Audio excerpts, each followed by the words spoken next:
একটা জিনিস যেটা হয়তো একটু আটকানোর মতন আছে, যেই মানে ইনফ্যাক্ট চাবিটা আমাদের দরকার, তালা হচ্ছে রাষ্ট্রপতি চুপ্পু, তাকে সরাতে হবে ভাই।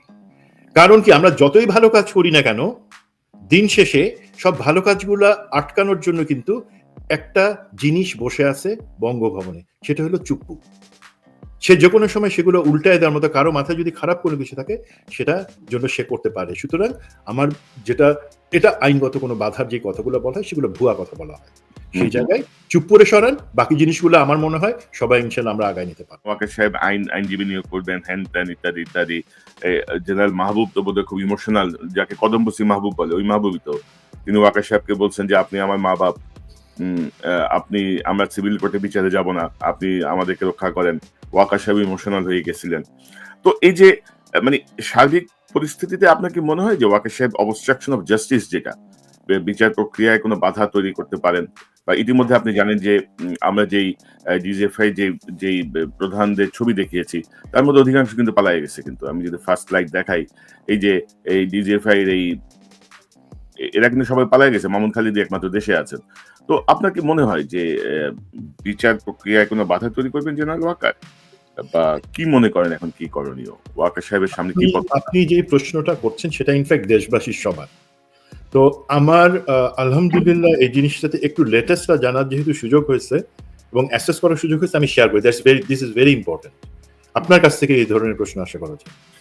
তো এখন যেটা হচ্ছে, হ্যাঁ, ওই সেকেন্ড ফেজ প্রমোশন বোর্ডের পরে সেখানে 56 জন অফিসার তারা ছিলেন এবং সেখানে জেনারেল ওয়াকার কথা বলছেন, যেটা এখন মোটামুটি সবাই জানে যে সেখানে একটা ইমোশনাল পরিস্থিতি তৈরি হয়, যেখানে এই যে মেজর জেনারেল আমিনুল হক আনসারের যার ছবি আপনি দেখাইলেন, দেন 9 ডিভের জিওসি, দেন মেজর জেনারেল মাহবুবুর রশিদ, তাদেরকে কিন্তু কোনো ওয়ারেন্টের আন্ডারে আনা হয় নাই, অ্যারেস্ট ওয়ারেন্ট ইস্যু হয় নাই, কোনো অভিযোগ আছে কিনা আমি জানি না, আইসিডি বলতে পারবে।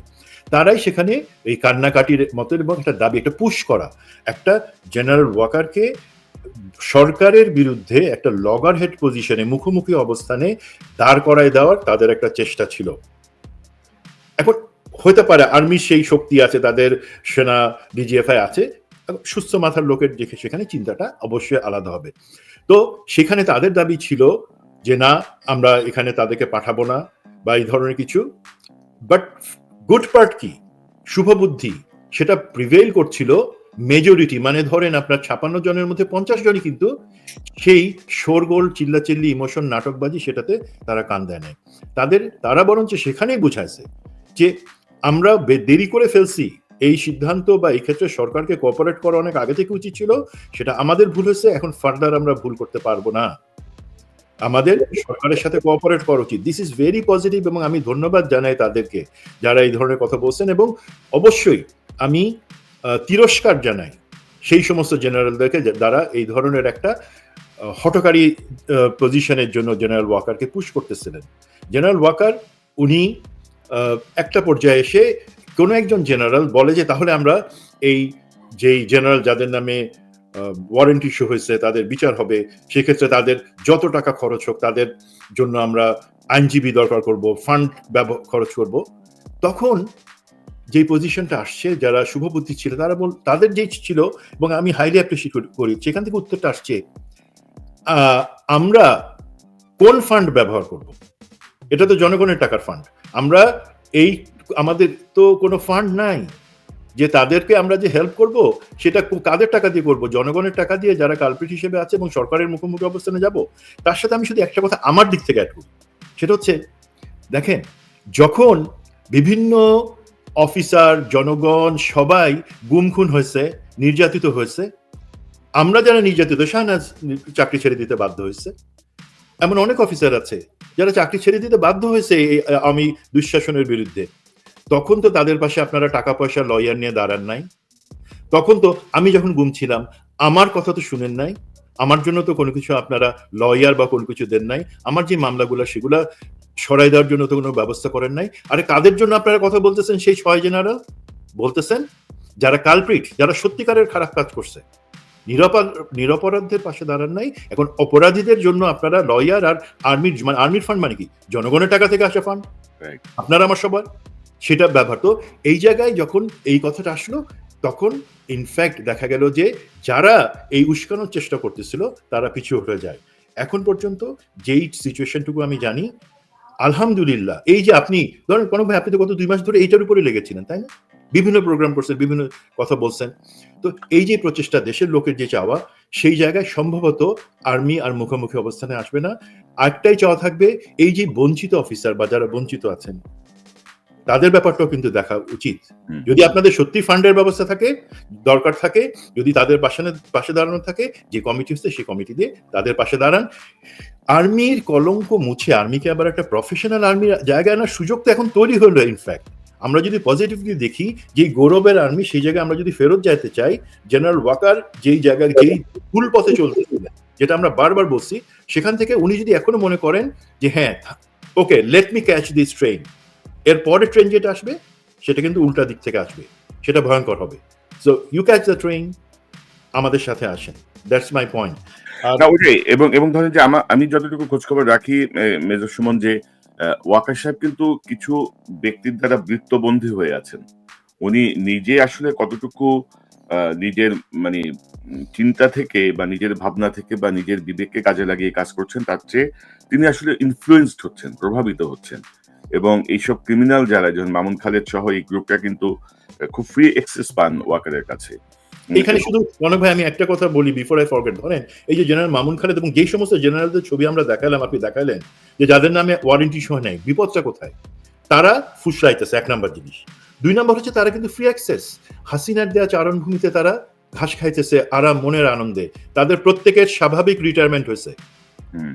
তারা তার মানে তারা কিন্তু যে কোনো জায়গায় যেতে পারে, সবকিছু আছে। এখন তারা যদি তাদের ফ্যামিলি নিয়ে পালায় যায় কোথাও, কর্নেল শহীদ লন্ডন থেকে উনি গতকালকে একটা পোস্ট দিচ্ছিলেন ফেসবুকে, দিস ইজ ডেঞ্জারাস। এই মেজর জেনারেল আমিনুল হক, সে কিন্তু তার ফ্যামিলিকে পাঠাই দিছে, যে কোনো মুহূর্তে সেও চলে যেতে পারে, বাকিরা চলে যেতে পারে বিচার এড়ানোর জন্য। তো সেই জায়গাগুলোতে অবশ্যই আমাদেরকে হাত দিতে হবে ইমিডিয়েটলি। যে কিছু জায়গায় আমি দেখছিলাম যে ওয়াকার পন্থী কিছু মানুষ, বা ধরেন আওয়ামী লীগের কিছু যে অনলাইন অ্যাক্টিভিজম, সেখানে আমরা দেখছিলাম যে কেউ বলতে চাচ্ছেন যে এই যে পদক্ষেপ, এটা ভবিষ্যতে সিভিল এবং সামরিক যে রিলেশনশিপ সেটিকে নষ্ট করবে, সেটির উপরে প্রভাব রাখবে। এবং আপনি কি মনে করেন এরকম কোনো বিষয় কি আপনার মাথায় কাজ করে? আগে ভারত থেকে বাংলাদেশে বর্ডারের থেকে একটা বড় জিনিস আসতো, ফেন্সিডিল। এটা এখনো আসে কতটুকু জানি না, বাট আমার মনে হয় এখন ভারত ফেন্সিডিলের বদলে গোমূত্র পাঠায় বোতলে ভরে, সেগুলা খেয়ে এই লোকজন এই কথাগুলো বলতেছে। দেখেন, এটা তার ঠিক অপোজিট। আমি এই জায়গাটাতে বলি, এটাই যে গুম খুনের বিচার, সেটা সেনা অফিসার, পুলিশ, পতিতা হাসিনা, তারেক সিদ্দিকী, যাকে আনা হোক না কেন, এর ম্যাগনিচিউডটা কিন্তু শুধু সেনাবাহিনীর মধ্যে সীমিত না। এটা দেখেন আমাদেরকে সুযোগ এনে দিচ্ছে রাষ্ট্র সংস্কারের জন্য, বিচার ব্যবস্থা এবং অর্থনৈতিক কেলেঙ্কারিগুলা সংশোধনের জন্য। এটা আমাদেরকে সুযোগ এনে দিচ্ছে আমাদের যেই সরকারি কর্মকর্তা কর্মচারী আছেন, সামরিক বেসামরিক, সবার শুধরানোর জন্য একটা সুযোগ এনে দিচ্ছে। কিন্তু এটা একটা বড়, এইখান থেকে কাজ নিয়ে যদি আগে, ধরুন এটা সারা দেশের মানুষ চাচ্ছিল, এটা যখন দেখতেছে এবং যখন দেখবে যে হ্যাঁ, জেনারেল ওয়াকার সেই জায়গায় কন্টেস্ট করতেছেন না, ফাইট করতেছেন না, বরঞ্চ দেরিতে হইল। আমরা বলছিলাম না কোন ভাই, মনে আছে গত বছর এর থেকে আগে 14 মাস আগে বলছিলাম, জেনারেল ওয়াকার এখন এটা করেন, সরাই দেন ময়লাটা, তাহলে কিন্তু গন্ধটা আমাদের এখানে আসবে না। আবর্জনা সরাই দেন, নাহলে কিন্তু পরে অনেক কষ্ট হবে, কলঙ্ক আসবে আমাদের উপর। আমরা জেনারেল ওয়াকার এখনো যদি করেন, হ্যাঁ আমরা কলঙ্কিত হইছি। আমরা তো অপরাধীরা আইডেন্টিফাইড হয়েছে, তাদের বিচার প্রক্রিয়া শুরু হয়েছে, সেই জায়গায় যদি উনি সরকারকে সহায়তা করেন, অবশ্যই সেটা জনগণের সাথে আমাদের সামরিক বাহিনীর সম্পর্কটা আরো দৃঢ় করবে। এই জায়গায় আমি একটু বলি, সরকারেরও কিন্তু দায়িত্ব আছে, আইসিটির কিন্তু দায়িত্ব আছে, প্রত্যেকের দায়িত্ব, পলিটিক্যাল পার্টির দায়িত্ব আছে। সবার কি, তার সবাইকে একটা জিনিস, সেনাবাহিনী, আমাদের প্রফেসর ইউনূস এবং তার টিম, পলিটিক্যাল পার্টিস, জামাত, বিএনপি, তাদেরকে বলি একটা জিনিস আপনারা রিয়েলাইজ করেন, এই আপা আর কোনোদিন বাংলাদেশে আসবে না। আপার ওই ছাগলের দল, তারাও আর কোনোদিন বাংলাদেশে আসবে না। বিকজ তারা এই সম্পদের পাহাড় বাইরে করছে কিসের জন্য? এই জন্যই তো বাড়ি গাড়ি সমস্ত টাকা সব বাড়ি নিয়ে গেছে, কারণ তারা একবার পালাইলে আর ফেরত আসবে না। তারা আমাদের যেই চেহারা দেখছে এখন, তাদের সাহস হবে না। হ্যাঁ, কি হতে পারে? আমাদের পাশের ভারত আমাদেরকে ভালোবেসে সে অন্য কোনো ফর্মে অন্য কোনো এলিমেন্টকে এই যে জেনারেল বা যাদের কথা বলতেছি, শাহনাজ কারেক্টলি বলছে, এরা আইডেন্টিফাইড, বাট এদের যে ফলোয়ার্সরা আছে এখনো বিভিন্ন পজিশনে, কর্নেল, ব্রিগেডিয়ার জেনারেল, জেনারেল হয়ে, তাদেরকে দিয়ে কিছু একটা করার চিন্তা করতে পারে। সেই জায়গায় আমাদেরকে সতর্ক থাকতে হবে। বাট জেনারেল ওয়াকার এবং আর্মির লিডারশিপ যদি ঠিক রাস্তা চলে, তারাও ভাত পাবে না, 2 দিন পরে আপনা আপনি পালাই চলে যাবে। এই একটা জায়গায় আমাদেরকে অবশ্যই বুঝতে হবে সবাইকে। এবং জেনারেল ওয়াকারকে বলি, জেনারেল ওয়াকার, আপনি তো হ্যাঁ লিডার হিসেবে আপনি চেষ্টা করছেন আপনার আন্ডার কমান্ডকে বাঁচানোর জন্য, সে অপরাধী হোক না অপরাধী হোক, আপনার ভুল লাইন ছিল, বাট আপনি কি একটা লেসন পাইছেন না? আপনি বিএনপির সাথে কথা বলেন নাই যখন এদের বিচার প্রক্রিয়ার জন্য ওয়ারেন্ট বাইর হতেছে? আপনি বলছেন। আপনি জামাতের আমিরের কাছে কথা বলছিলেন না? জামাত আমির আপনাকে কি বলছে? জামাত আমির আপনাকে বলছে না আইনের প্রক্রিয়া আইনের মতন চলুক। বিএনপি আপনাকে কি বলছে? যে না, এই জায়গায় যেহেতু তারা আইডেন্টিফাইড, প্রমাণিত প্রাইমা ফেসি এভিডেন্সের মাধ্যমে আইসিটি তাদের অপরাধের প্রমাণ পাইছে, সুতরাং এখানে তারা কিছু করতে পারবে না। দেখেন, আপনার ওই পলিটিক্যাল পার্টি, পলিটিক্যাল মা বাপ বলে কিছু নাই। আপনি 1 বছর আগে যে কথা বলছিলেন যে অভিভাবক, সেই অভিভাবক আপনার দায়িত্ব নিবে না। আর্মিকে যদি সত্যি সম্মান দিতে চান, আর্মির ভিতরে সংস্কারটা করেন, এই দাগী অপরাধীদের ছেড়ে দেন, তা এমনি এমনি সম্মান বেড়ে যাবে। আর আরেকটা সুযোগ আসছে কনক ভাই, সেটা হচ্ছে কি, আমাদের সমস্ত এই ঘটনাটা ইনফ্যাক্ট এইটা সুযোগে সমস্ত পলিটিক্যাল পার্টি তাদের বোঝা উচিত যে আগামীতে সরকার করে নির্বাচনে গিয়ে এবং সরকার টিকে রাখবার জন্য একটা জাতীয় ঐক্যমত্যের দরকার সবার মধ্যে আছে। এই মনির হায়দার টাইপের লোকজন যারা ঐক্যমত্যকে নষ্ট করার জন্য বিভিন্ন ধরনের ছলচাতুরি করতেছে, তাদের কথা শুনবেন না। আপনারা নিজেরা এখন নিজেরা এক হয়ে নির্বাচনটা সুষ্ঠুভাবে করেন, মারামারি না করে, এবং নির্বাচনের পরে একটা জাতীয় সরকার করবেন। দেখবেন ইনশাল্লাহ আমাদের সমস্ত সংস্কার, সেনাবাহিনী, রাষ্ট্র সবকিছুই ঠিকমতো আগাবে, আপনারাও ক্ষমতায় টিকবেন। নাইলে 3 মাস 90 দিন খেয়াল রাখেন, তারপরে আপনারা দেখবেন যত বড় পার্টি হোক না কেন ক্ষমতায় টিকতে পারবেন না।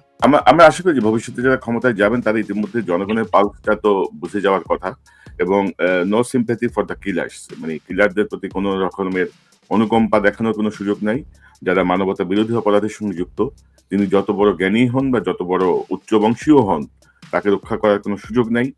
এবং হঠাৎ করে ধরেন, এই যে আমি মাঝখানে আলোচনা করেছি, এগুলো গত বহু বছর ধরে আলোচনা করছি, গত 14 মাসে তো আলোচনা হয়েছে আরো জোরালো ভাবে, যে আপনি বিডিআরের 57 জন অফিসারের জন্য আমরা কোনো ভালোবাসার জায়গা দেখলাম না সেনাবাহিনীর কর্মকর্তাদের মধ্যে। ব্রিগেডিয়ার আজমিকে আয়নাঘরে বন্দি করে রাখার মধ্যে কোনো ইয়ে দেখলাম না। কর্নেল হাসিনকে অপহরণের মধ্যে কোনো ইয়ে দেখলাম না। ধরেন এরকম অসংখ্য অফিসার, ধরেন মেজর জাহিদকে জঙ্গি সাজিয়ে হাত করা পড়ানো অবস্থায় 14টা গুলি করে হত্যা করা হয়েছে। তার স্ত্রী তার নাবালক বাচ্চাদেরকে আয়নাঘরে নিয়ে জিজ্ঞাসাবাদের নামে নির্যাতন করে তাকে জঙ্গি বানানোর চেষ্টা হয়েছে। তখন কোথায় ছিল ভাই এসব ভ্রাতৃত্ববোধ?